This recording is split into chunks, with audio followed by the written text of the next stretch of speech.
se escribía como la velocidad de un punto más el omega por la distancia de ese punto. Bueno, lo mismo, por supuesto, vale para las aceleraciones, ¿no? Para cualquier movimiento. Lo único que tienen que hacer es derivar esa ecuación si quieren, pero igual ya lo van a ver, es lo mismo. Hoy lo que vamos a preguntarnos es básicamente por qué se mueven los cuerpos rígidos, o sea, cómo hacen las fuerzas para que un cuerpo rígido gire, que es más o menos lo que vimos el otro día con los torques de una partícula y todo eso, pero bueno, ahora para los cuerpos rígidos. Y bueno, eso van a ser sobre todo en los ejercicios. Yo voy a tratar de confundirlos lo más posible en la teoría, así se hace un poco más difícil, porque si no, la verdad que igual es muy parecido a lo que venían haciendo con Newton. Voy a tratar de complicarlos todo lo que pueda. A ver, ya estamos. 44, rindieron 50 y pico, así que más o menos ya estamos.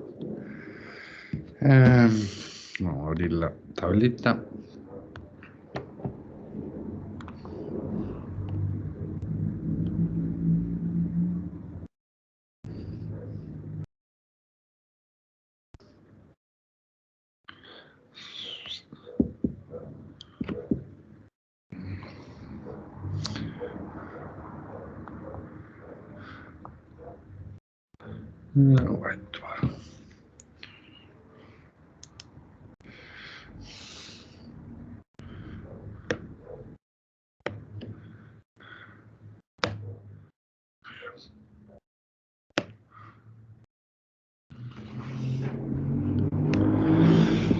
Bueno, entonces, como les dije, vamos a ver lo que se llama dinámica de cuerpo rígido.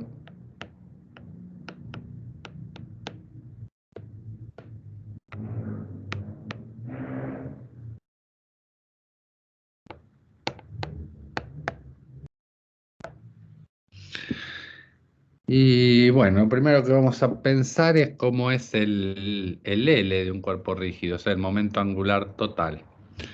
Vamos a calcular el L total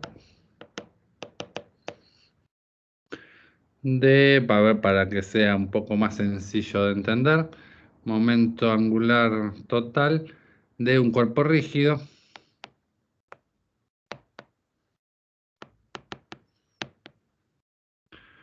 con un eje de simetría.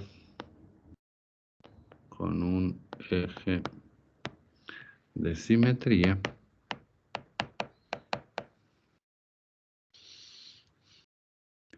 Y para hacerlo más fácil, supongamos que el centro de masa está en reposo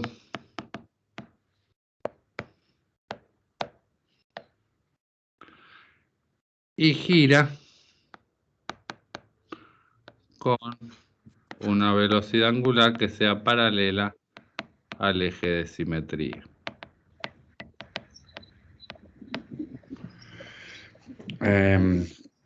Lo de que el centro de masa está en reposo es para hacer acá las cuentas. Después el centro de masa se mueve, bueno, eso ya lo sabemos explicar cómo se mueve con todo lo que vimos hasta ahora, ¿no? Todo lo que aprendimos de Newton de un sistema de partículas. Nos dice cómo se mueve el centro de masa de un cuerpo rígido. Por ejemplo, esta virome, yo le hago fuerzas y todos sabemos cómo se va a mover, lo que sabemos cómo se va a mover el centro de masa. Lo que vamos a aprender a partir de hoy es si aparte de moverse, acelerarse o lo que haga, va a girar o no sobre sí misma y con qué aceleración angular o ese tipo de cosas. Bueno, primero que tenemos que ver, esto sí va a valer en toda la materia porque si no se vuelve bastante más complicado, es que los cuerpos rígidos que vamos a estudiar son simétricos alrededor de un eje y rotan con una omega paralela a ese eje de simetría, ¿sí? Un eje de simetría de un cuerpo significa que lo que está de un lado del eje tiene que ser igual que lo que está del otro, ¿sí? No sé, a ver, imaginemos un cuerpo rígido simétrico que puedo dibujar, vamos a dibujar un triangulito, que en general es lo que hago siempre. Y esto tiene un eje de simetría, por ejemplo, que pasa por acá. ¿Sí? Bueno, tendría que haber pasado por el medio, pero... Sí, vamos a llamarlo el eje Z si quieren. Y bueno, por acá está el centro de masa. Y pongo mis ejes así, ¿sí? El X para acá, el Y estaría entrando a la pantalla, ¿se entiende el dibujito? Si no, me van avisando, ¿sí? Y esto pensemos que rota en un alrededor de un eje que sea paralelo al eje de simetría, o sea, al eje Z. ¿Qué significa que sea simétrico? Que si acá hay, por ejemplo, un pedacito que pesa MI, exactamente igual del otro lado, no sé, habrá un pedacito MJ, y la idea es que estos dos pedacitos son iguales, ¿sí? O sea, esas dos regiones que están simétricas respecto al eje del disco, del triángulo este, tienen que pesar exactamente lo mismo, ¿sí? Eso es que sea simétrico. Digo, lo que hay de un lado tiene que ser igual a lo que hay del otro. Imagínense esto que es, no sé, algo plano, qué sé yo, un triangulito de cartón, y que va a girar. Si gira alrededor de este eje, por ejemplo, con un omega paralelo a este eje, así. ¿Cómo está girando este triangulito? En este momento que sacamos la foto, así cuando está justo el triangulito igual que la pantalla. ¿Qué está haciendo MI y qué está haciendo MJ, por ejemplo? Están en el mismo plano los dos. Ahí saqué la foto y están en el plano, pero esto está girando alrededor de omega, que está en el eje Z. ¿Sí? Está Pero se mantiene en el mismo XY, ¿no? Quiero decir, el mismo plano XY. en el mismo plano XY, no, esto va a girar así.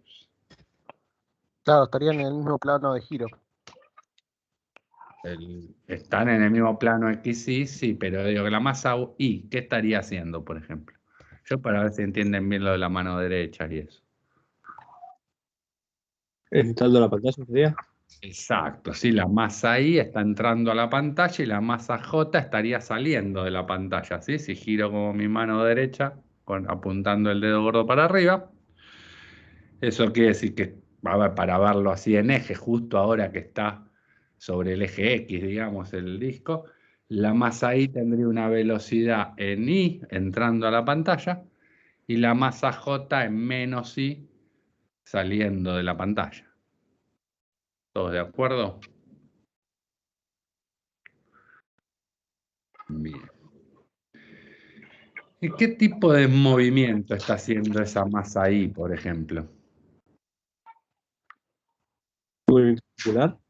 Un movimiento circular con, no sé, bueno, con la distancia, que es lo que importaba en el movimiento circular para la velocidad, era la distancia al eje, ¿no? Está claro que no me va a importar tanto el RI, sino, lo voy a escribir acá en rojo, lo que voy a llamar el RI perpendicular, ¿sí? Perpendicular a omega.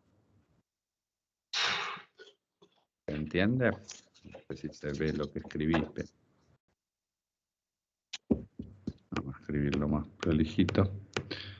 Pero digo, este RI, la parte más importante, la que va a definir, es el RI perpendicular. O sea, porque la velocidad básicamente de ese punto MI, ahora que sabemos con la regla de la mano derecha que estaría entrando a la pantalla, va a tener un módulo que va a ser omega por el radio de giro. O sea, por la distancia a la que está del eje, ¿sí? No por cuánto mide el vector RI. Porque como es el producto vectorial entre omega y RI, solo va a importar el radio de giro, ¿sí? O sea, el R por el seno de tita me va a dar el RI perpendicular, ese que dibujé ahí. ¿Me siguen? Sí. Sí. Bien, el otro día hablamos, hace antes del parcial, así que lo vamos a recordar, cómo era el L de una partícula, ¿sí? Por ejemplo, de esta partícula I. El LI no era otra cosa que la posición de la partícula I por el P de la partícula I. O si quieren, para recordar una vez más, esto no es otra cosa que RI por M por V sub I. ¿Está bien? Eso para la pedacito I. ¿Qué es el L total de este cuerpo rígido? Y sumar todos los L's de todas las pelotitas o todas las partecitas que forman mi cuerpo rígido. O sea, el L total para nosotros, lo llamo directamente L o le agrego ahora L total para recordarlo, va a ser sumar el LI de todas las partículas que forman este cuerpo rígido. O sea que va a ser una sumatoria sobre todas las particulitas de, no sé, ponemos MI por RI por B sub I. ¿Vamos bien? Bien. Sí, sí. La velocidad de cada partícula I, como lo acabamos de discutir, ¿sí? La BI, no es otra cosa, como está haciendo un movimiento circular, que omega por el RI. Ahora, todos de acuerdo que de esto solo va a sobrevivir, digamos, la dirección va a estar dada por el producto vectorial. Pero está claro que solo va a sobrevivir la parte perpendicular de RI, ¿no?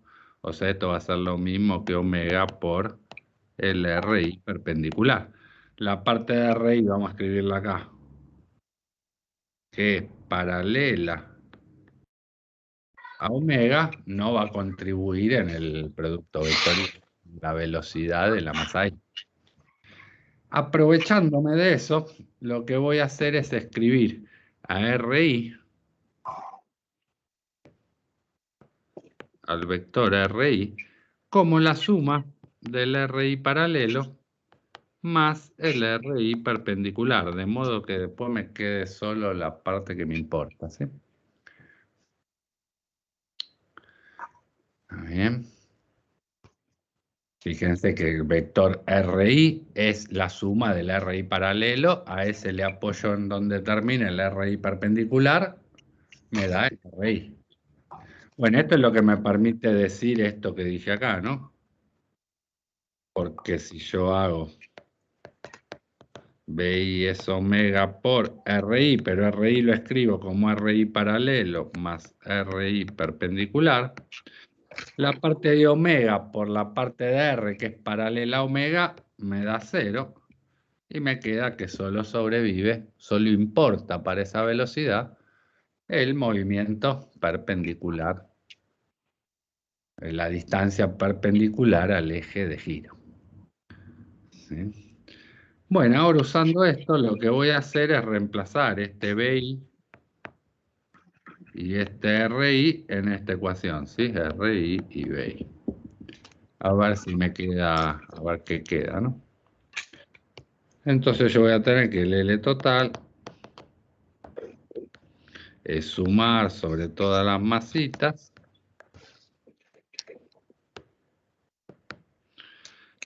MI por RI, lo escribo como RI paralelo más RI perpendicular por la velocidad, que no es otra cosa que omega por el RI perpendicular. ¿Me siguen? Bien. Sí, profesor. Omega por RI perpendicular, está claro que es la BI, ¿no? Era esa velocidad que ya dijimos que en la partícula I estaba entrando a la pantalla. ¿Sí? Solo que sabemos que se escribe como omega por R, pero es la velocidad que en este caso estaría en el eje Y de la partícula esta MI. Bueno, y ahora distribuyo ese producto vectorial de BI con la suma, con RI paralelo y con RI perpendicular. Esto me va a quedar la sumatoria sobre I de MI. Y ahora tengo RI paralelo por BI, o sea, por omega por RI perpendicular. Más, ahora distribuyo la sumatoria sobre I de MI por el RI perpendicular, producto vectorial con la velocidad.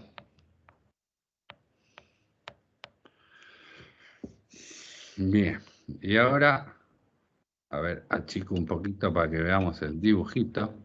Quiero que piensen para dónde apunta cada uno de estos. Si ese triple producto vectorial me va a dar un vector. Pensemos para dónde apunta y cuánto mide.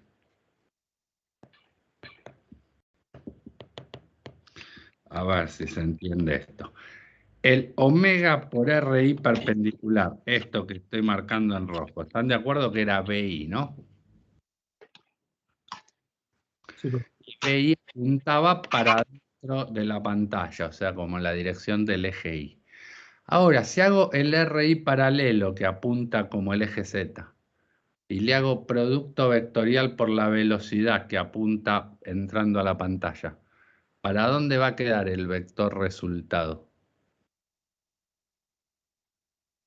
Como X. Menos Como X. X, como menos X, ¿están de acuerdo? Queda para adentro. Yo tengo el R paralelo para arriba, la velocidad entrando, mi dedo gordo va a mirar hacia la izquierda, ¿sí? No sé cómo me ven ustedes por la pantalla, pero si hacen lo mismo que yo enfrente a la pantalla, tienen R paralelo para arriba, la velocidad entrando, el dedo gordo les queda para la izquierda.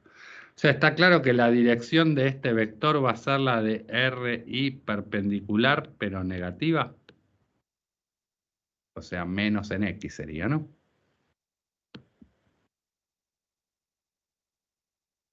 ¿Está bien? Sí, sí.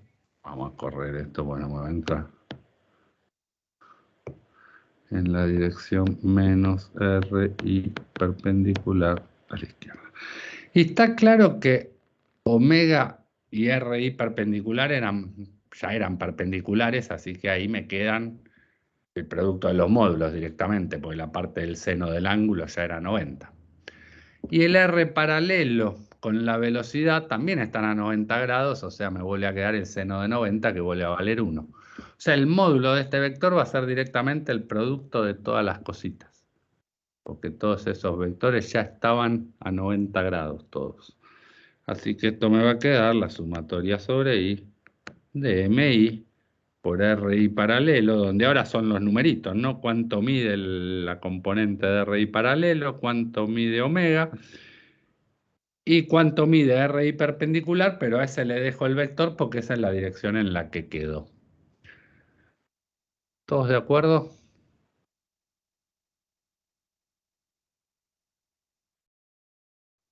Bien. Ahora, si miro esto, ¿qué pasa? Yo tengo que sumar esto sobre todas las masas.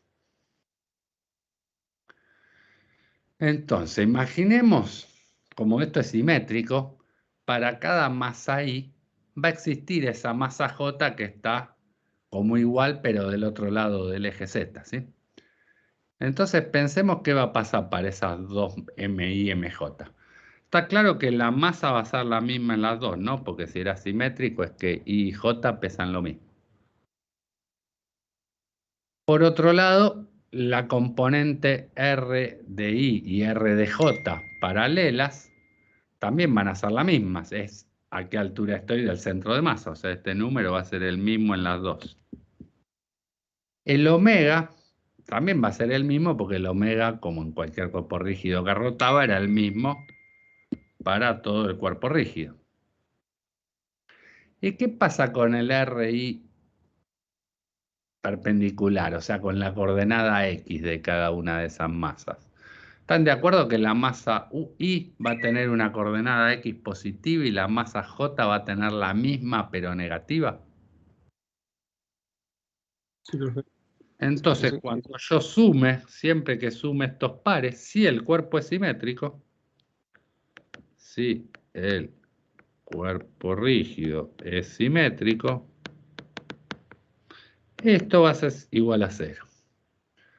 Si no, recuerden, el L va a tener una componente no solo en la dirección de Z, sino en la de X también. Todos los ejercicios de la guía son con cuerpos rígidos simétricos. No vamos a ver en esta materia cuerpos rígidos que no sean simétricos. Pero sepan que si el cuerpo no es simétrico, empiezan a pasar cosas raras.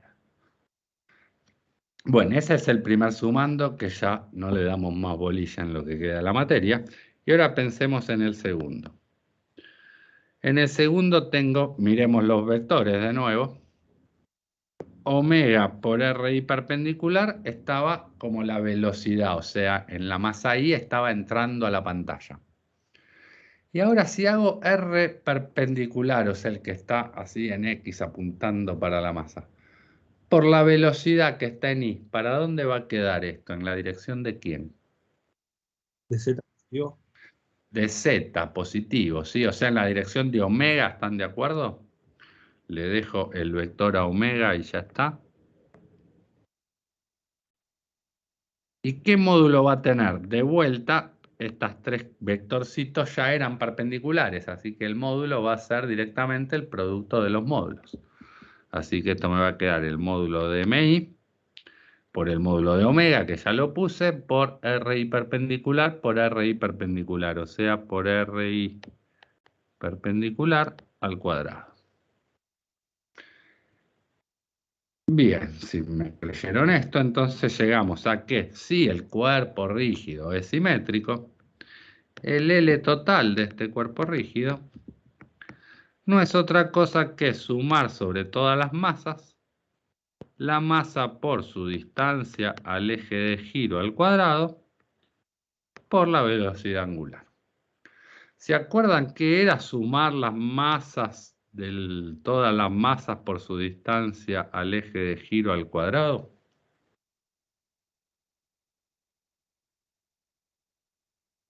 Era lo que habíamos llamado el momento de inercia.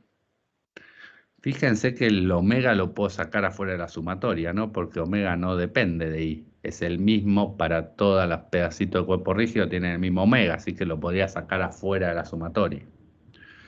Entonces, esto es lo que defino como el CI, que era el momento de inercia.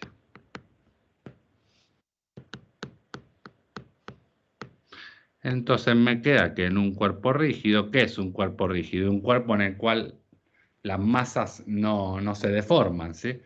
O sea que esto va a ser un número fijo para cada cuerpo rígido.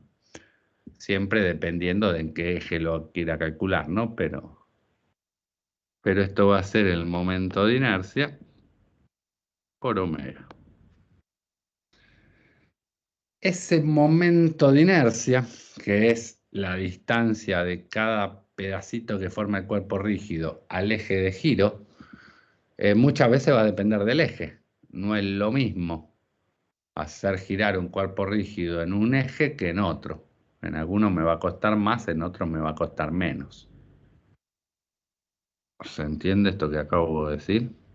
No, ¿no?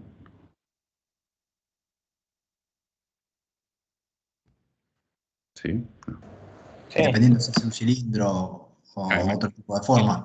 Por ejemplo, esta lapicera. ¿Todos de acuerdo que esta lapicera es más fácil hacerla girar sobre sí misma, o sea, hacerla rodar? Que si la quiero hacer girar así, tengo que hacer más fuerza. O imagínenselo con un palo grande, un caño grande. Tengo un caño, un tronco largo. Hacerlo rodar sobre sí mismo es una pavada. Ahora, agarrar el tronco y hacerlo girar así me va a llevar un esfuerzo bastante más grande que ponerlo a rodar, que con apoyarlo en algo que esté un poquito inclinado ya lo voy a hacer rodar. ¿Se entiende la diferencia? Sí. Que el cuerpo va a ser simétrico, ¿no? O sea, ¿qué pasa? Si yo tengo... Oh, cancelemos. A ver, vamos a intentar con un dibujito. Cancelemos. Yo tengo acá, imagínense, un tronco bien pesado, lo que sea, apoyado. Y yo lo quiero hacer rodar sobre sí mismo, o sea, girar sobre el eje que va por el tronco. Este momento de inercia, ¿qué va a hacer? A cada uno de los pedacitos que forman el tronco, multiplicarlo por la distancia al eje de giro, que es esta, al cuadrado. Entonces, a lo sumo tengo algunos objetos que estarán acá en el borde, que tienen esa distancia que pinta en rojo, y el resto todavía están más cerquita, ¿sí? Esto lo tengo que hacer sumar para todos los pedacitos del tronco. ¿Eso por qué hasta ahí? Bueno, porque estoy girando alrededor de ese eje, o sea, estaría girando el tronco sobre sí mismo. Si yo al mismo tronco ahora, que está acá,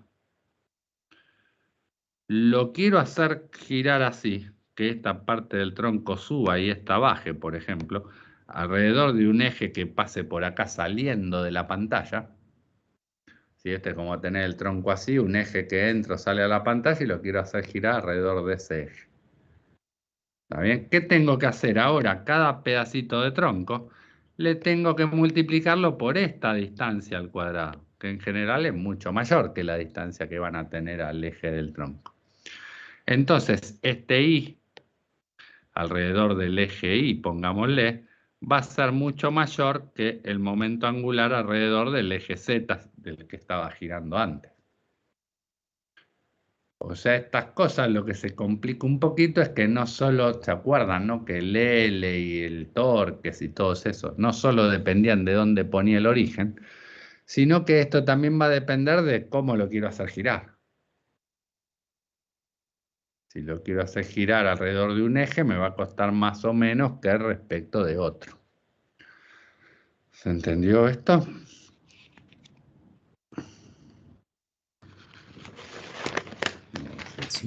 Sí, profe. Creo que me haya salido mejor, pero no tengo. Bueno, esto ahora después vamos a hacer algunos ejemplos, pero este momento de inercia, que es sumar cada pedacito de masa por su distancia al eje de giro al cuadrado, en general nuestros cuerpos rígidos están formados por un continuo de masa, o sea, esta suma, en vez de sumar pedacitos, lo que va a terminar siendo es calcular un integral. No se asusten, casi que no hay que hacerlo en toda la materia, pero sepan que habría que hacerlo. Y los valores de momentos de inercia los vamos a sacar de unas... Van a ser datos, en general los podemos sacar de... Ahora pueden googlear en internet momentos de inercia y encuentran los momentos de inercia de un montón de figuras simétricas. A ver, por ejemplo, vamos a hacer, busco acá. Creo que ya lo busqué la clase pasada, sí, googleo momentos de inercia y aparecen, qué sé yo, acá está, así en grande, el momento de inercia de un cilindro, que es un medio de su masa por el radio al cuadrado, el de un anillo o de un caño, sí, un anillo así hueco, el de una pelota, el de una varilla, el de una esfera, qué sé yo. Esto básicamente van a ser nuestros datos, ¿sí? Fíjense que al revés que lo que pasaba en Newton, para que algo gire sobre sí mismo, no solo importa su masa, sino cómo está ubicada. ¿Sí? Y respecto a qué eje lo quiero hacer girar. Va a ser un poquito más complicado, pero bueno, no tanto. Después estos momentos de inercia los van a poder sacar. En general yo les doy la tablita en clase. Acá no tiene sentido, estamos haciendo todo virtual. Googleen momentos de inercia y van a tener el que necesiten para el ejercicio que corresponda. Ahora vamos a volver a esto y por ahí les hago algún cálculo como ejemplo. Vamos a ver cómo vamos de tiempo. Si no, no importa. Vamos a ver cómo llegamos. Bueno, entonces por acá llegamos a esta ecuación importante que es cómo es el L de un cuerpo rígido. Y dice que el L total no es otra cosa que el momento de inercia por omega. Donde el momento de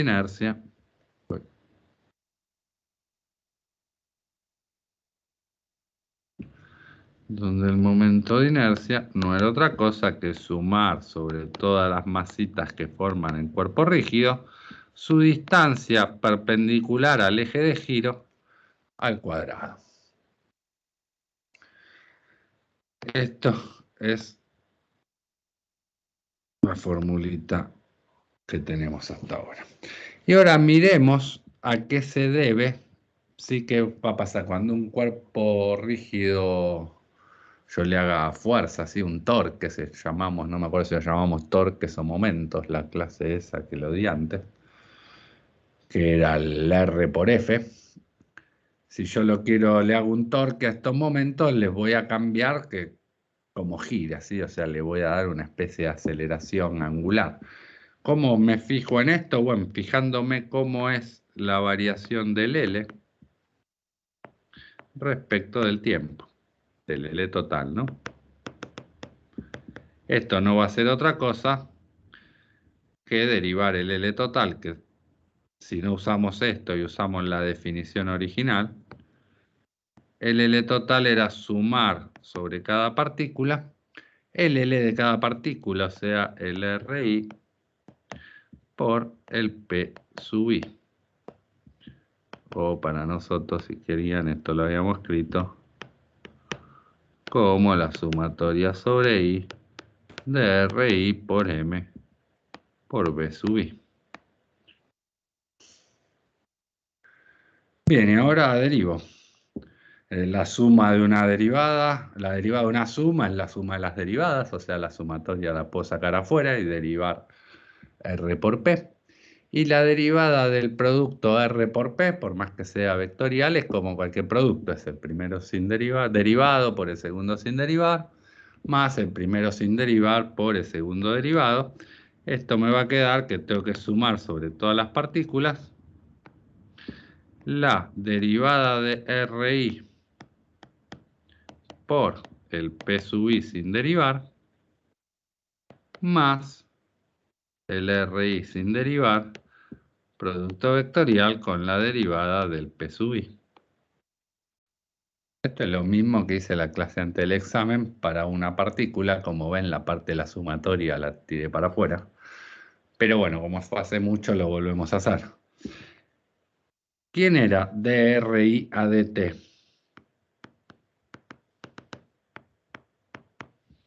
¿Qué me da la derivada de la posición de la partícula I respecto del tiempo? La velocidad. La velocidad. La velocidad de la partícula I. ¿Y PI quién era? No era otra cosa que MI por la velocidad de la partícula I. Bueno, la masa es un numerito, así que me queda el producto vectorial de la velocidad con la velocidad, consigo misma. ¿Cuánto del producto vectorial de un vector con sí mismo? 0. 0, porque siempre son paralelos, ¿no? Un vector siempre es paralelo a sí mismo. Así que toda esta parte siempre me da 0. ¿Todos de acuerdo? Bien. ¿Y qué era dPi a dt? O sea, la derivada de la masa por la velocidad, si lo ven ahí arriba, que era P, es la masa por la aceleración, que aquí era igual.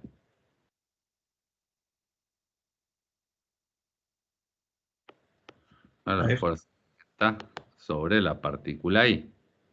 Uy, estoy mal con los deditos. Esta es la fuerza neta sobre la partícula I. Entonces, ¿qué me quedó? Que la variación del L respecto del tiempo no es otra cosa que la sumatoria sobre I de RI por la fuerza neta sobre la partícula I. Y esto no es otra cosa que sumar sobre cada partícula I. La fuerza neta, acuérdense, era la suma de todas las fuerzas que actuaban sobre la partícula I. Esto es básicamente calcular la sumatoria sobre todas las partículas de todas las R por F, o sea, de todos los torques. ¿Lo llamé con la letra T o M? Al torque. Con tau. Bien, entonces esta es la sumatoria de torques. ¿Se acuerdan qué pasaba en Newton? En Newton me decía que la variación del P de un sistema, ¿no? Era la sumatoria de todas las fuerzas que actuaban sobre todas las partículas del sistema. ¿Qué pasaba con todas esas fuerzas que actuaban sobre todas las partículas del sistema? Las habíamos diferenciado en dos tipos de fuerzas. ¿Por qué? En internas y externas. Claro, que la suma de fuerzas internas por la tercera ley de Newton siempre se iban a cancelar. ¿Sí? Entonces me quedaba que el dP a dt era la sumatoria de fuerzas externas solamente. No importaban las fuerzas que mantenían al sistema siendo un sistema. ¿Sí? O en este caso las que mantienen al cuerpo rígido siendo un cuerpo rígido. ¿Se entiende? Que las internas se cancelaban unas con otras.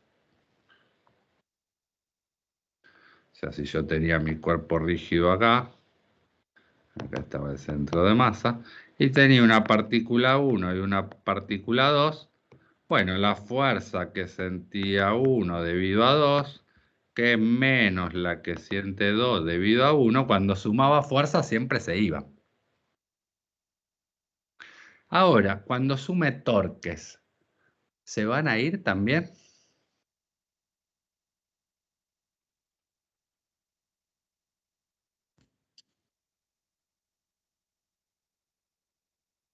¿Qué opinan? Bueno, es medio difícil. Yo les digo que si las fuerzas F1,2 y F2,1 están sobre la línea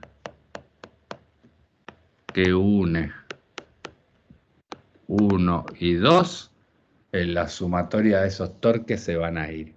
En general, todas las fuerzas que mantienen unido un cuerpo rígido son así, lo que se llaman centrales. Ya sea porque estén pegadas una con otra, la fuerza que siente una debido a la otra está en la línea que une esas dos fuerzas. Eso no tiene por qué pasar siempre, pero bueno, si eso pasa, que es sí en las fuerzas que mantienen unido un cuerpo rígido, esto se va a ir, los torques internos. Fíjense, ¿no? Si yo a esto lo llamo R1 y a esto lo llamo R2, ¿cómo calculo? A ver, vamos a sumar estos dos torques, ¿no? Para ver que se van uno con el otro. Digo, lo que tengo que calcular yo, el torque, la sumatoria de torques entre 1 y 2, va a ser R1 por F1,2 más R2 por F2,1. Bien. Por el principio de la tercera ley de Newton, ¿sí? El principio de acción y reacción, está claro que F1,2 y F2,1, una es menos la otra, ¿no? Porque tienen que ser pares de acción y reacción. Así que F2,1, por ejemplo, va a ser menos F1,2. Entonces esto lo puedo escribir como R1 por F1,2 menos R2 por F1,2. Entonces ahora saco factor común F1,2 y me queda factor común de R1 menos R2. Esta es la sumatoria de torques, ¿no? Y ahora, ¿qué pasa con este producto vectorial? R1 menos R2, ¿quién es? Es el vector que va de dónde a dónde. De 1 a 2. De 1 a 2. Este es R1,2. ¿Están de acuerdo? Esto es R1 menos R2. Entonces, si las fuerzas se apuntaban de 1 hacia 2, estaban en la línea que unía 1 con 2, esto siempre me va a dar 0 porque la fuerza va a ser paralela al vector que une R1 con R2. ¿Se entiende? Esto pasa con todas las fuerzas que van a mantener nuestros cuerpos rígidos siendo cuerpos rígidos. O sea que la sumatoria de torques internos se van a ir en general, salvo que haya algún caso muy raro, que alguno esté haciendo una fuerza muy rara hacia otro, estas cosas se van a ir. Entonces el torque total es igual al torque de las fuerzas externas. Entonces, la variación de la cantidad de movimiento total, o sea, la variación del L total, va a ser igual a la sumatoria sobre toda la sumatoria de todas las fuerzas que actúen sobre todas las partículas, pero los torques externos solamente. ¿Está bien?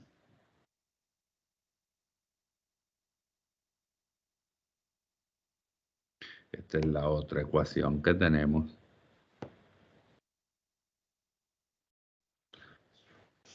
Sí, junto con la de que ahora la otra importante a la que llegamos hoy era que el L de un cuerpo rígido no era otra cosa que el momento de inercia por omega.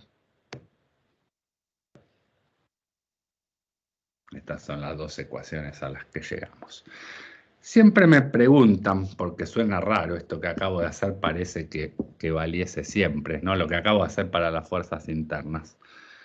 Y el caso más común que se me ocurre a mí para contarles, imagínense que estoy mirando de arriba dos tornados, o sea, estos están girando así, ¿no?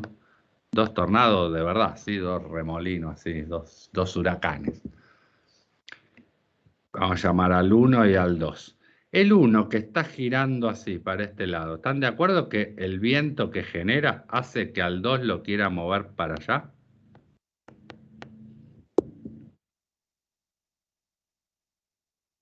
¿Está bien? Esto, el viento alrededor del 1 va así, así que cuando le pega a este lo quiere mover para ese lado. El 2 que también gira así, cuando le pegue al 1 lo va a querer mover para acá. ¿Está bien? Fíjense que esto cumple con la tercera ley de Newton. F21 es igual a menos F12, o sea, son iguales y apuntan para el otro lado exactamente. Ahora, ¿qué pasa? La suma de torques, si me paro, por ejemplo, en el centro de masa de esto, no se van a ir. ¿Están de acuerdo que este hace un torque que se va a sumar con este? ¿Van a estar los dos en el mismo sentido? O sea que esto cada vez va a girar cada vez más rápido uno alrededor del otro. Esta es una muestra de que los torques de fuerzas internas no se van, si yo consideraba mi sistema como estos dos tornados. Ese es un caso donde no pasa. ¿Qué pasa? Bueno, los dos tornados no son un cuerpo rígido. Yo lo que les dije, esto va a valer para todos los cuerpos rígidos de la guía, pero no va a valer para cualquier sistema. También hay fuerzas de este tipo en electromagnetismo, digamos, pero ya las verán más adelante. Estos dos tornados en general, ¿qué pasa? Empiezan a girar uno alrededor del otro cada vez más rápido y se terminan uniendo y formando un tornado más grande. Lo habrán visto en varias películas. Eso pasa debido a esto. Yo pongo dos tornados uno alrededor del otro, empiezan a girar cada vez más rápido y se terminan entrecruzando y armando uno más grandote.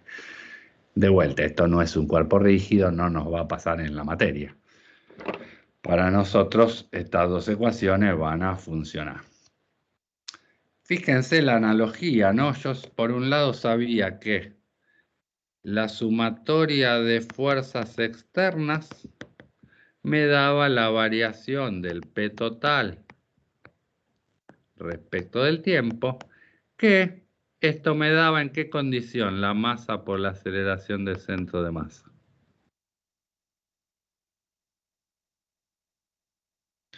¿Cuál era la diferencia entre la ecuación de Newton de que F era dP a dt o que F era m por a?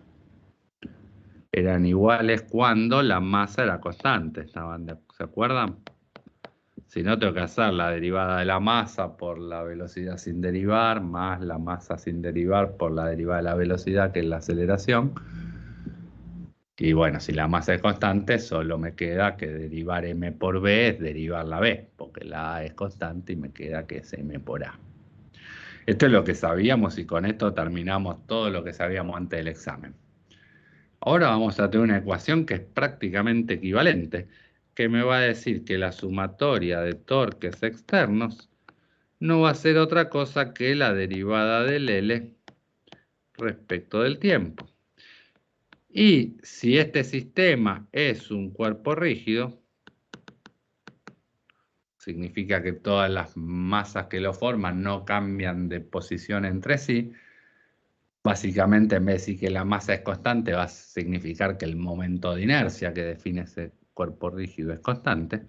¿Esto a qué va a ser igual? A la I, que es constante, por la derivada de omega, de la velocidad angular, que no es otra cosa que la aceleración angular.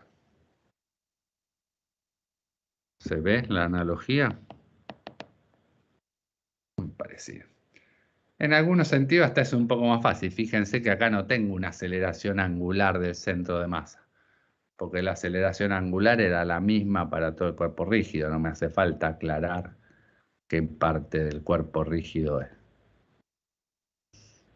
Esta va a ser una ecuación que va a ser muy similar a la vista y para trabajar a la de Newton, que es con la que va a salir esta guía del cuerpo rígido.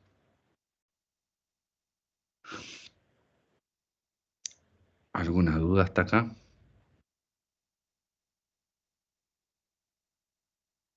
No, profe. Quedan 2 pasitos y terminamos. Venimos bien con el tiempo. Una de las cosas importantes de esta ecuación, acuérdense, no ya sea para calcular torques como para calcular el L, dependía de dónde elegía mi sistema de coordenadas. ¿Sí? De vuelta, ¿se acuerdan el ejemplo que tenía una puerta y sobre esta puerta hacía una fuerza así?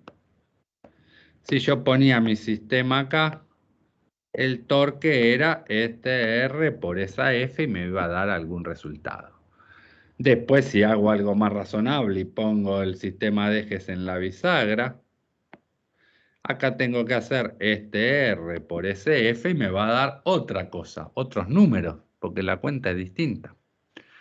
Y había un caso, ¿se acuerdan? Si yo justo elijo el sistema de referencia, acá en un lugar donde esté en el camino de la F, el R y el F iban a ser paralelos y más, la cuenta me iba a dar tan distinta que en este caso para el sistema de coordenadas verde me va a dar 0 directamente. Ah, porque el ángulo era 0. Claro, porque el ángulo es 0, entonces el seno de 0 da 0, el torque ya me da 0. Lo más importante de cuánto da en cada caso es que esta ecuación, a diferencia de la de arriba, que lo único que importaba eran las fuerzas y las aceleraciones, que no dependían de dónde las medía, esta ecuación depende de dónde pongo el origen. Y no solo depende, sino que esta ecuación, así como la puse, acuérdense, yo escribí todo parándome en el centro de masa del triangulito este que había dibujado. Esta ecuación vale en unas cuantas condiciones. Pero para que no haya dudas para nosotros, vamos a poner que esto solo vale tomando el origen de coordenadas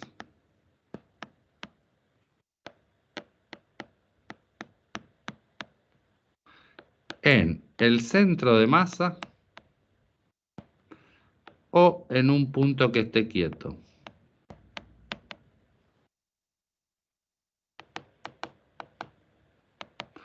Después, si la tomo en otro lado, esta ecuación no va a valer. Así que acostúmbrense a esto, escribirlo desde un lugar que esté quietito o desde el centro de masa. De cualquier otro lado, en algunos casos va a valer, pero para evitar problemas, piensen que no, que solo va a valer en el centro de masa o en un punto quieto. Ah, por eso siempre se toma la bisagra, porque es un punto donde Sí. se mueven las cosas. Claro, que está quieto, sí, la puerta se mueve para todos Claro. lados, la bisagra no, por eso no. Lo podría tomar afuera de la puerta, en la pared, que también esté quieta. Pero bueno, eso va a ser válido, va a quedar las cuentas más feas, ¿sí? Después uno empieza a darse cuenta de dónde los tiene que tomar. El caso más común, por ejemplo, es, ¿se acuerdan el de la rueda? Yo tenía una rueda que giraba alrededor del centro de masa. Imagínense que esta rueda gira o es un yo-yo porque le hago una fuerza así. Los lugares más comunes donde lo vamos a tomar van a ser o en el centro de masa, donde tengo que medir los R desde el centro de masa, o un punto que estaba quieto. ¿Qué punto estaba quieto? Si esta rueda estaba rodando. ¿Se El que hace acuerdan? contacto con el sol. Claro, acá había lo que llamábamos el eje instantáneo de rotación, vamos a llamarlo O. Entonces, los dos lugares más comunes para escribir esta ecuación van a ser o el centro de masa o O. ¿Qué cambia? Bueno, cuando calcule el torque, ahora el torque nuevo va a ser con esta flecha, que es mucho más grande. ¿Está bien? Me va a cambiar el lado este de la suma de torques, ¿sí? Está claro que los torques ahora, si existiese solo esa fuerza, ¿está claro que va a ser más grande? Por otro lado, a veces lo voy a usar en este sentido. Imagínense que acá hubiese habido una fuerza de rozamiento. Si me paro en el centro de masa, ¿están de acuerdo que tanto la fuerza F como la fuerza de rozamiento van a ser torque? Una va a ser el R rojo por la fuerza azul y en esta va a ser este R por la fuerza esa de colores. Entonces voy a tener ahí en la sumatoria que sumar esas dos fuerzas. Ahora, si yo elijo como sistema de coordenadas un punto parado en O, está claro para todo el mundo que la fuerza de rozamiento no va a ser torque, ¿no? Porque la distancia R entre O y el punto donde está la fuerza es 0. Los torques Sí, son sí. básicamente el R por E. Entonces, a veces parándome en el piso me gano de que me saco fuerzas de encima, por ejemplo. Bueno, entonces está claro con esto que dije que esta parte de la ecuación cambia dependiendo de dónde ponga mi sistema de coordenadas. Sí, profe. Ahora en los ejercicios te dice qué punto tomar para el No, eso va origen a de ser. coordenadas En o general va a funcionar con puede los ser. dos. Alguno va a hacer que la cuenta sea un poquito más fácil que otra y eso con la práctica, una vez que hayan hecho varios ejercicios, le van a ir agarrando la mano, pero debería En- salir parándose en cualquier lado. Entonces puede ser que el resultado no coincida con la guía. No, el resultado físico va a tener que ser lo mismo, digo, la aceleración del sistema va a tener que ser la misma. Ah, listo. Está, gracias. Ahora, si este lado de la ecuación cambió y la aceleración del sistema, como acabamos de decir, va a ser la misma, la que está de este lado, ¿qué es lo que va a cambiar? Tiene que ¿Momento de cambiar inercia? el momento de inercia. ¿Por qué? A ver, vamos a hacer el dibujo acá al lado para no llenarlo tanto de porquerías. Ya de por sí cambiaría el radio, ¿no? Acá, en el primer caso tengo que contar cada una de estas masas por su distancia al centro de masa al cuadrado. Y en el otro caso tengo que contar esa misma masa por esta distancia al cuadrado. Porque es la distancia al origen. ¿Se entendió? Que va a cambiar el I.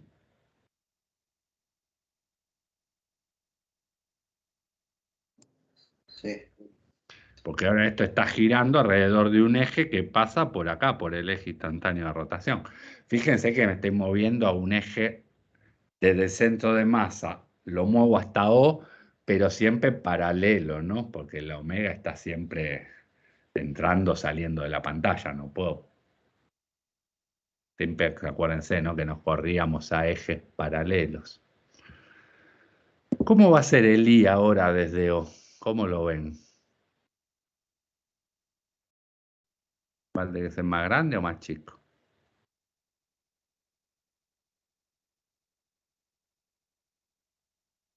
¿Qué les parece ahora? ¿Que toda la rueda está más cerca de O que lo que estaba del centro de masa, si sumo todas las distancias, o más lejos? Más lejos, tiene que ser mayor. Lejos, ¿sí? Ahora vamos a verlo, voy a hacer un breve cosito. Pero el momento de inercia desde el centro de masa siempre es el más chiquito.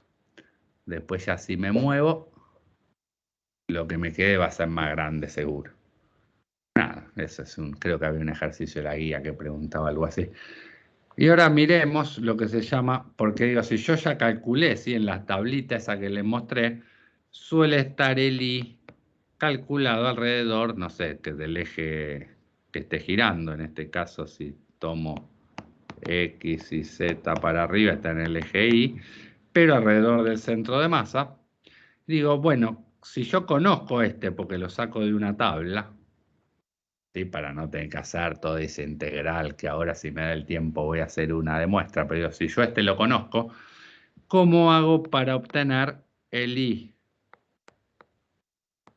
alrededor de un eje paralelo, pero que pase por O? ¿Cómo calculo este conociendo el otro? Eso es lo que vamos a ver ahora y es lo que se llama teorema de Steiner.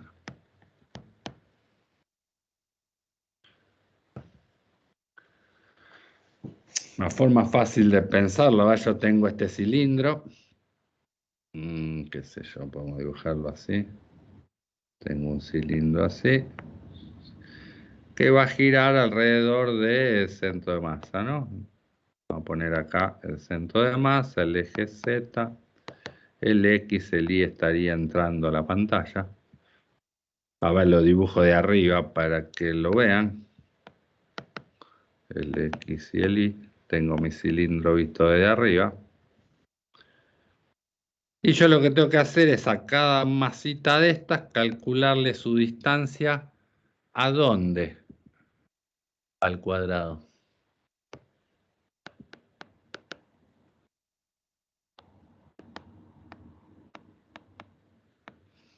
La distancia perpendicular al cuadrado. ¿Están de acuerdo que tengo que calcular esta distancia al cuadrado y no esta verde, ¿no? Para el momento de inercia era la distancia al eje de giro, suponiendo que esto está girando alrededor del eje Z, ¿sí? O sea que visto de arriba está girando así.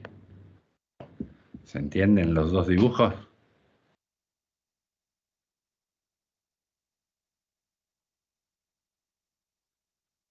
Sí, profe. A cada pedacito le tengo que calcular la distancia al eje, o sea, esta que dibujé en azul, no la que está al centro de coordenadas. ¿Sí? Va el R perpendicular nomás en el momento de inercia.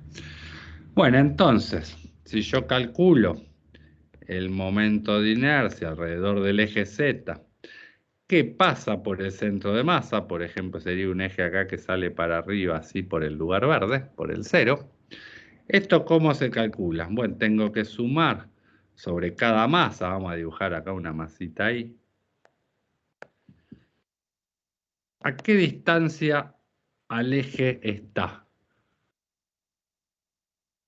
Al cuadrado. ¿Qué distancia al eje al cuadrado tengo? ¿Tan claro que es esta distancia? Vista de arriba es esta que dibujé en azul. Sí. ¿Cuánto vale esta distancia? ¿Todos de R acuerdo? sub I perpendicular. X cuadrado más Y cuadrado, raíz cuadrada, pero va la distancia al cuadrado, así que le saco la raíz cuadrada. ¿Todos de acuerdo? Claro, no llega a ser el radio porque no está. Digo, no tengo que hacer el Z cuadrado porque es la distancia al eje Z nomás. ¿Está bien? No es la línea verde que sería X cuadrado más Y cuadrado más Z cuadrado raíz cuadrada. Es solo la azul, vista en el plano, es a qué distancia estoy perpendicular al eje Z. ¿Todos de acuerdo? Profe, o sea, ¿descompuso R sub I perpendicular en X al cuadrado más Y al cuadrado o entendí mal? No, está Ah, bien, es ok, eso. ok. Como quiera, medir a qué distancia está esa partícula I del eje Z. Y si la miro de arriba, bueno, es X cuadrado más Y cuadrado, raíz cuadrada, esa es la distancia, pero tengo que poner la distancia al cuadrado, así que se me va la raíz. Listo, listo. Gracias. ¿Bien? Ahora lo que hicimos, si miramos el dibujo de arriba, es moverme a un eje paralelo a Z, que en vez de pasar por el centro de masa, pasa por O. O sea, me estaría moviendo a un eje que pase por acá, por ejemplo. ¿Está bien?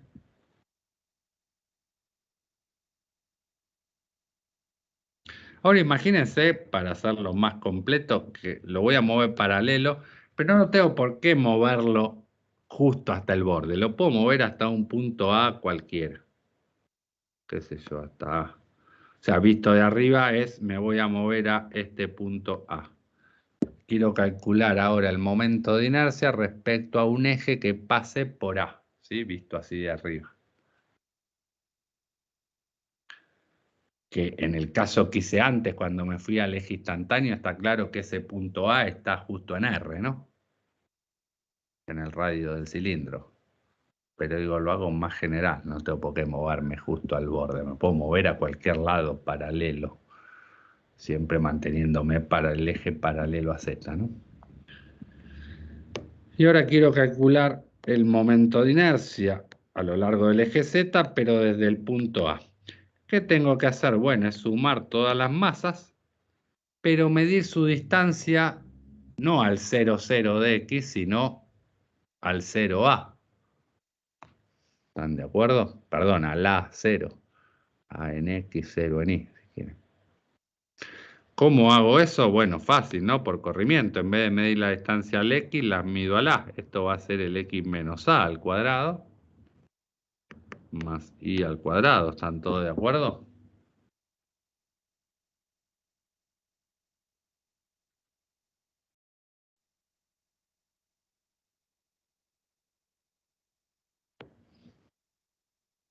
Sí, sí. Vamos a dibujarlo. O sea, si mi A estuviese acá, ahora tengo que calcular esta distancia que está en rojo, que ¿cuánto vale? X menos A al cuadrado más Y al cuadrado. Raíz cuadrada al cuadrado. Bueno, no importa, eso se va. Bueno, esto entonces claramente es esto, y ahora lo que voy a hacer es distribuir ese cuadrado.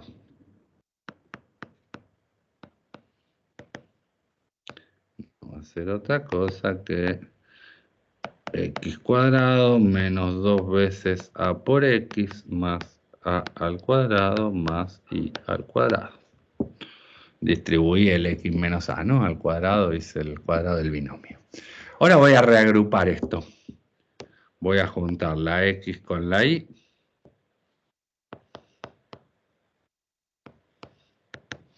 Esto va a ser la sumatoria de mi por x cuadrado más y al cuadrado, más, bueno, puedo dejar el menos si quieren, menos la sumatoria de mi por 2a por x, más la sumatoria sobre y de mi por a al cuadrado. ¿Está bien? Distribuí la suma en la suma de las sumatorias. Sumatoria de una suma en la suma de la sumatoria. ¿Para qué hice esto? A ver. ¿Esto quién es?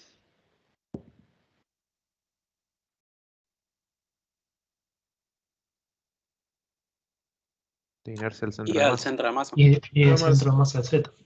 Este es el I del centro de masa alrededor de Z, ¿no? Es lo que habíamos escrito acá arriba de todo.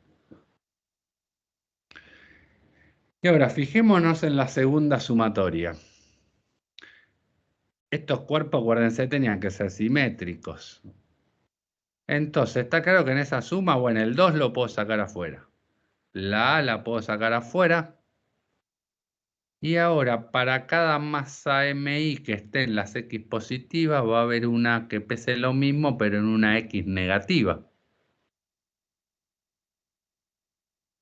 Está claro que cuando sume todas estas cosas se van a ir.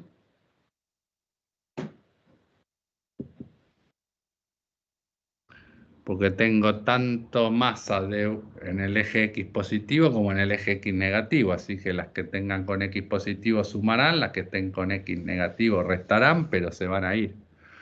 Siempre, siempre que esto sea simétrico, ¿no? Si no, todo esto que vemos se nos cae todo. ¿Todos de acuerdo?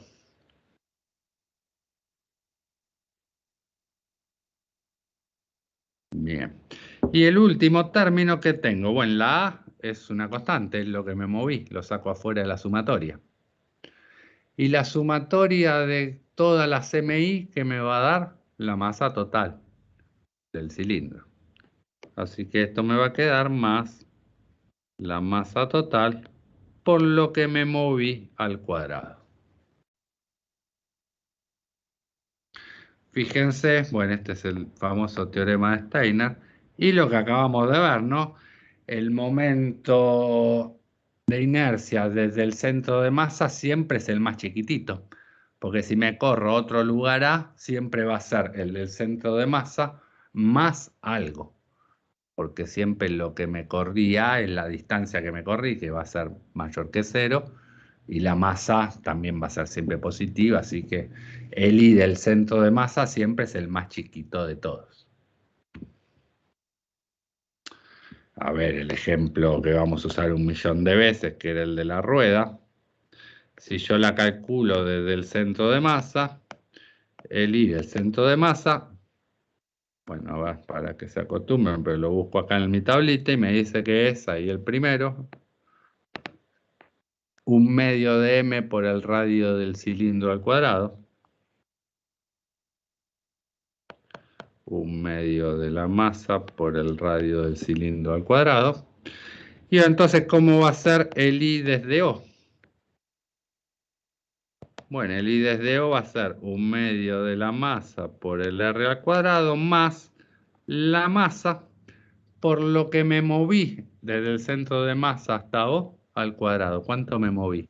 R. R cuadrado. Entonces, el I desde O va a ser 1/2 más 1, 3/2 de m por R cuadrado, ¿sí? O sea, 1 es 0,5 por m por R cuadrado, y si lo miro desde O es 1,5 en vez de 0,5 por m por R cuadrado. Es un poco más grande. ¿Se entiende? ¿Qué va a cambiar esto? Bueno, cambia cuando escribía mi ecuación, ¿no? Que la sumatoria de torques era igual a I por alfa. Elegir el eje en cero o en centro de masa me va a cambiar los torques. Pero ojo que también cambia el I. Así que de eso tengan cuidado siempre desde dónde están escribiendo esta ecuación. Hay un ejemplo que es muy lindo, supongo que lo hará Max en clase, que lo hacemos de los dos lados para que lo vean, para que vean la diferencia. Con esto estoy. No, creo que la cuenta de los dos lados no la tengo. Pero les dejamos para que lo hagan del otro.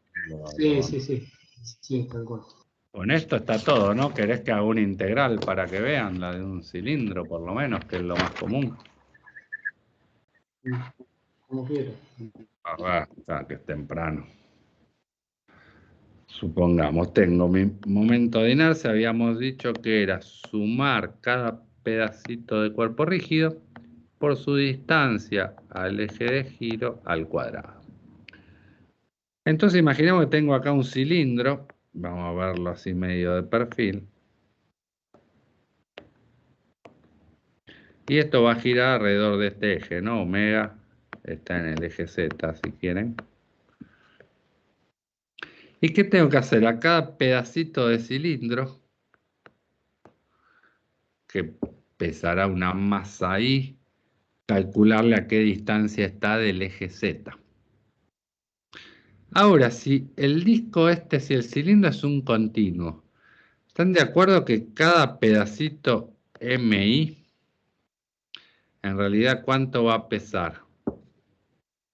O sea, cada volumencito, ¿no? de este disco, de este cilindro, va a pesar la densidad del cilindro, ¿no? Todos saben lo que es la densidad, ¿no? Si el disco fuese homogéneo, sería la masa dividido el volumen.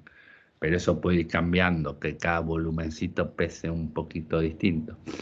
Esto va a ser la densidad, supongamos los cilindros homogéneos, ¿no? Que son los que aparecen en todas las formulitas. Va a ser la densidad por el diferencial de volumen, o sea, cuánto ocupe, en cuántos pedacitos partí ese cilindro, ¿no? En distintos pedacitos, cada pedacito tiene un volumen y una densidad, y la densidad por el volumen me va a dar la masa. Y lo que tengo que hacer ahora para calcular ese momento de inercia es la integral en todo el volumen. ¿De quién? De MI, que es ρ por dB, por el RI perpendicular al cuadrado. O sea, ¿por qué distancia estoy de este eje al cuadrado? Está bien, este es el RI perpendicular para cada pedacito. Ahora, ¿en qué coordenadas esto para el análisis 1? Pero si tengo un cilindro que tiene una masa M, un radio R y una altura L, ¿en qué coordenadas van a resolver esta integral? Vamos a poner el X y el Y en el fondo del cilindro. Cilíndricas. Cilíndricas, ¿sí? Bien. Entonces, integrar en todo el volumen, ¿qué significa? Tengo que integrar las coordenadas cilíndricas, ¿quiénes son? X, R, tita y zeta, ¿no? Esto para el que recuerde, el que no, no importa. Ya les dije, van a ser siempre datos. Esto es para mostrarles dónde sale. Está claro que este integral en R va a tener que ser desde 0 hasta R para ocupar todo el volumen, ¿no? En tita le tengo que darle toda la vuelta al cilindro. O sea, va a ser desde 0 hasta 2pi. ¿Está bien? Y en L, bueno, depende de dónde pongo el 0. Si lo pongo en el medio, va a ser desde menos L sobre 2 hasta L sobre 2. O en este caso lo escribí abajo de todo, va a ser desde 0 hasta L. ¿Todos de acuerdo que estas son las integrales para el volumen de ese cilindro? Bien. Y tengo que integrar la densidad por la distancia al eje Z al cuadrado. ¿Quién va a ser?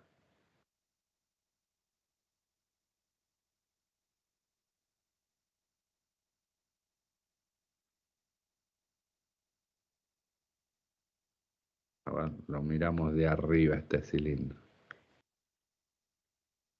En vez de dar el X y el Y, ¿cómo lo estoy describiendo ahora esto? En Z va a ser siempre lo mismo, sí, pero en cada plano así corte horizontal. Está claro que esto lo estoy describiendo por R. Por R y tita. Sí. Está bien, sí. Entonces, ¿cuál es la distancia al eje?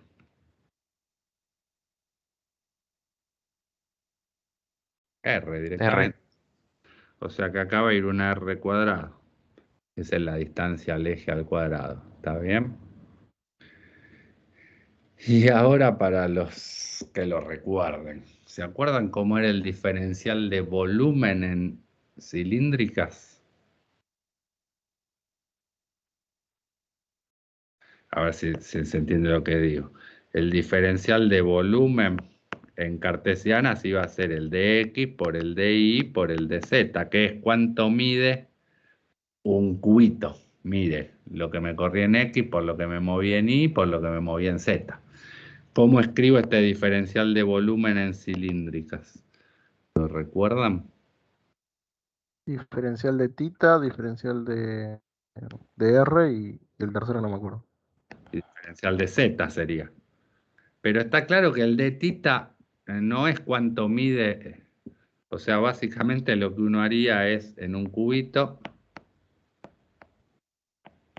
es cuánto mide X, cuánto mide Y, que estaría acá entrando, y cuánto mide Z, que es la altura. Ahora, los cubitos en esto, a ver, lo dibujo para este lado. ¿Están de acuerdo que van a ser así? Van a tener acá un lado que mide lo que me moví en R,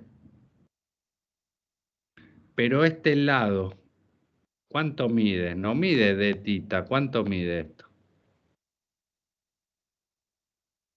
Quiero calcular el área de eso que dibujé, ¿no? Más o menos, haciendo de cuenta que es parecido, un cuadradito. Pero está claro que esto no mide de tita, mide R por de tita, ¿no?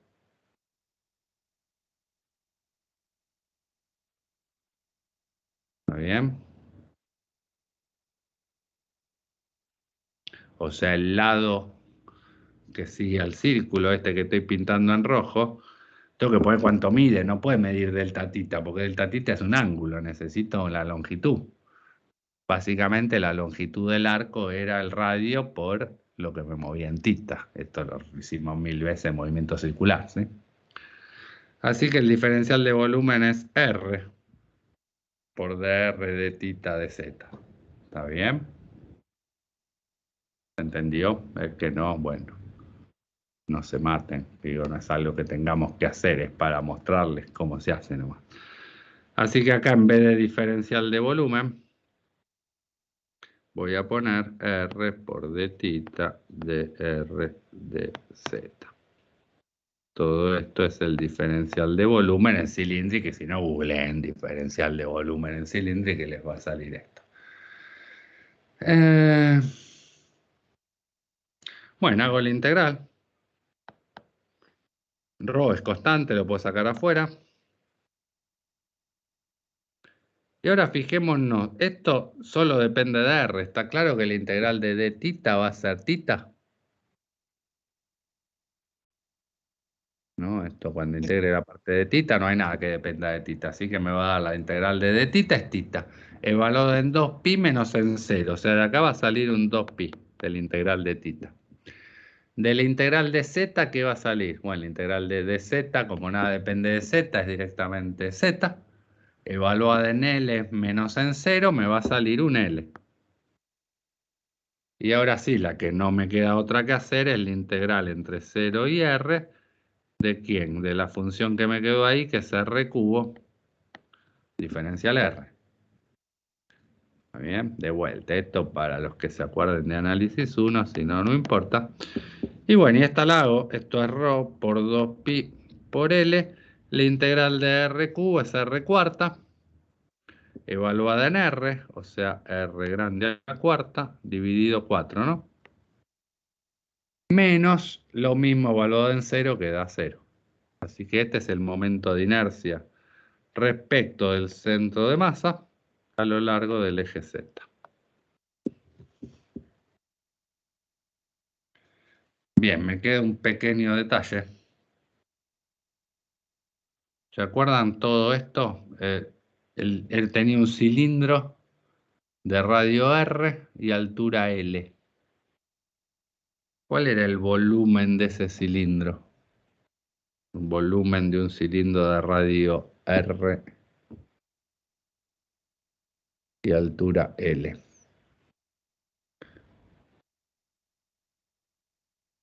Tengo que... Vamos a poner acá para que no se acuerde. Área de circunferencia por altura puede ser, no me acuerdo bien. El del cilindro es el área de la base del cilindro, o sea, el Claro. área del círculo que es pi por r cuadrado por la altura. Con Z. ¿Están de acuerdo? Sí. Bien, entonces fíjense que si yo uso esto, me queda que el I del centro de masa en la dirección Z es ρ, agarro el pi y el r cuadrado y el L, o sea, agarro pi, el L y del r cuarta solo el r cuadrado. Eso es el volumen, ¿están de acuerdo? ¿Qué me sobró? Me sobró el 2, me sobró un r al cuadrado, porque me llevé el cuarta, me llevé el cuadrado, me queda otro cuadrado, sobre 4, ¿no? Bien. ¿Y la densidad por el volumen del cilindro, qué va a ser?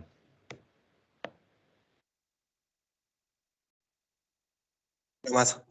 La masa del cilindro, así que esto no me queda otra cosa que el momento de inercia que pasa por un eje Z alrededor del centro de masa no es otra cosa que el 2 con el 4 es un medio. Esto dijimos que es la masa total del cilindro por el radio del cilindro al cuadrado. Que es lo que habíamos usado acá en mi ejemplito que lo sacamos de la guía, ¿no? De la tablita. Que el momento de inercia de un cilindro es un medio de m por r cuadrado. Así como hicimos esta integral, tendríamos que hacer la integral para todas las demás cosas que habían en esa tablita que les mostré. No hace falta, sí, pero era para que vean una para ver cómo se calcularía esto.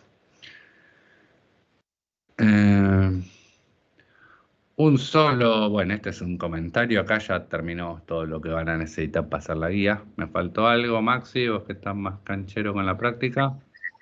No, creo que no. No sé si decías algo en particular de las poleas, pero yo lo voy a decir así. Ah, no, en general no tengo. No, ¿no? Creo que no. Una cosa que sí les quería decir es, imagínense una rueda, ¿sí? Que eso suele pasar con el que manejó el auto. Si yo tengo una rueda, no sé, veámosla de costado, si quieren, así. Vamos a ver la rueda, vamos a verla como... bueno, vamos a verla de costado para que entiendan lo que digo. Sí, si yo tengo esta rueda así, vista de perfil, ¿no? y le hago una fuerza para allá. ¿Alrededor de qué eje va a girar esta rueda? Alrededor de este, ¿están de acuerdo? Sí. Que sería el eje que pasa por acá, por el medio de la rueda, ¿no? Esta es la rueda vista de frente. Ahora, ¿esto cuándo pasaba? Esto pasaba si esta rueda era simétrica. Si no, ¿se acuerdan que el L, o sea, este es el eje, no sé, vamos a llamarlo I, que era este que estaba entrando a la pantalla? Si la rueda no era simétrica, el omega, aparte de tener una componente así, el L, no el omega, ¿no? Aparte de tener una componente acá, tenía una componente que iba en X también, ¿se acuerdan? Que fue la parte que nos quedaba en las X negativas, pero dijimos si es simétrico se va. Ahora, si este cuerpo no fuese simétrico, el L, en vez de estar en la dirección de omega, va a estar en una dirección que va a estar así, corrida un poco. ¿Eso qué hace? Que cuando yo haga un torque a la rueda en vez de girar alrededor de su eje, va a girar alrededor de un eje que está un poquito torcido. Como que va a girar alrededor de este eje. Esto lo estoy exagerando, ¿no? Entonces la rueda va a girar raro y va a temblar para todos lados.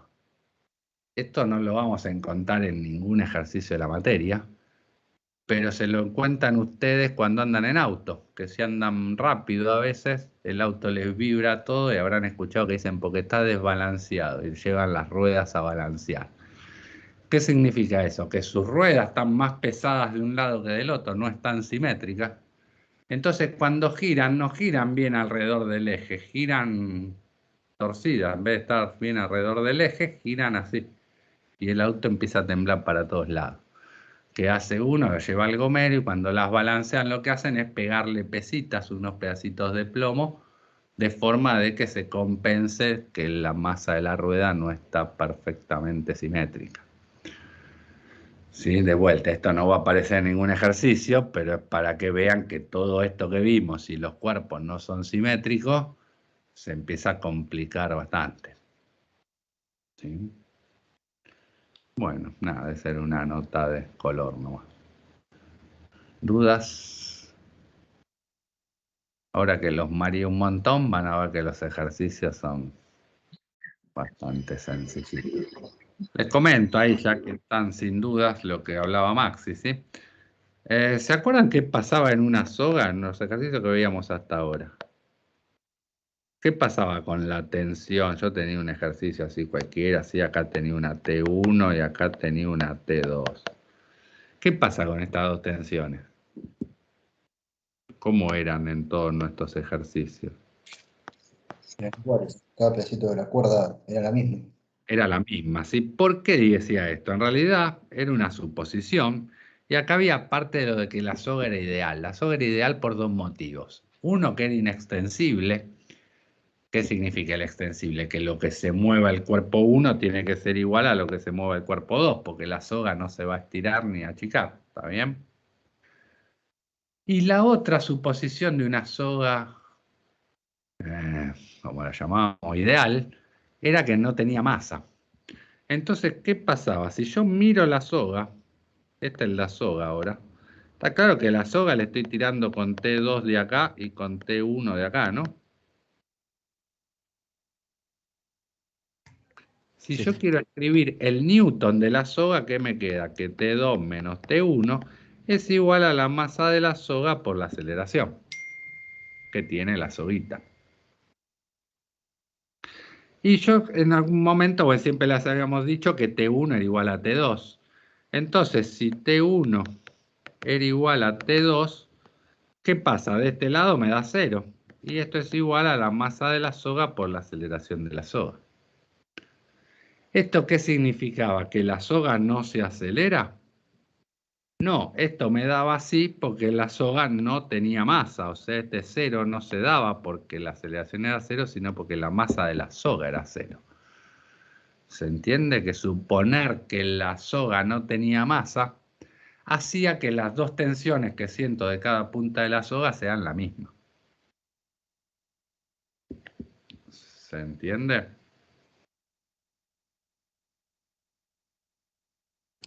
Sí. Sí, profe. Sí, sí. Bien.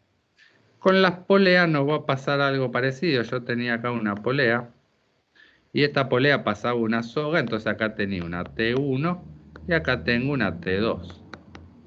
Si estas dos cosas eran iguales, yo a la polea ahora, ¿qué le voy a calcular? Me paro en el medio de la polea, entonces tendrá un R. Entonces voy a calcular la sumatoria de torques. La sumatoria de torques que va a ser R por T2, por ejemplo, ¿no? Si tomo positivo a los torques que lo quieran hacer girar así. Menos porque la T1 lo quiere hacer girar para el otro lado, R por T1, esto va a ser igual al I de la polea por la aceleración que le dé a la polea. Hasta ahora nosotros, ¿qué decíamos? Que T1 y T2 eran iguales porque era la misma soguita la que pasaba por la polea. Entonces, en este caso anterior, donde T1 era igual a T2, todo esto era igual a 0. ¿Qué significaba eso? Que la polea esta tenía un alfa igual a 0, o sea, la polea no giraba. No, esto yo lo resolvía diciendo la polea no tiene masa, entonces si no tiene masa no tiene momento de inercia, que es la masa por la distancia al cuadrado, ¿no? Entonces lo que era 0 era el momento de inercia, pero la polea giraba cuando la soga se movía. Ahora lo que va a pasar es que como la polea tiene masa, como el momento de inercia no va a ser 0, y como la polea va a girar si es que gira, entonces está claro que T2 y T1 no pueden ser iguales, ¿no? Para que esta polea gire en el sentido ese que dibujé el más, la tensión 2 tiene que ser más grande que la tensión 1, si no la polea no va a girar. ¿Me siguen? Entonces ahora las tensiones al lado de cada polea, cuando se encuentren con un ejercicio así, y dos cajitas, entonces acá esta caja 1 va a tener esta T1. Como la soga sigue siendo inextensible y sin masa, acá la polea va a sentir una T1 para abajo, que va a ser igual que la T1 de antes porque la soga sigue siendo inextensible y de masa despreciable. Ahora, de este lado, la masa 2 va a sentir una tensión 2. Y acá esto va a sentir la misma tensión 2, pero T2 y T1 ya no van a ser iguales. ¿Por qué? Porque para hacer girar la polea, que ahora tiene masa, necesito hacer un torque, necesito hacer más fuerza de un lado que del otro, si no, no va a girar. Antes no hacía falta, hacía la misma fuerza de los dos lados y giraba igual porque no tenía masa, la movía como quería porque en realidad no existía esa polea, no tenía masa. ¿Se entendió?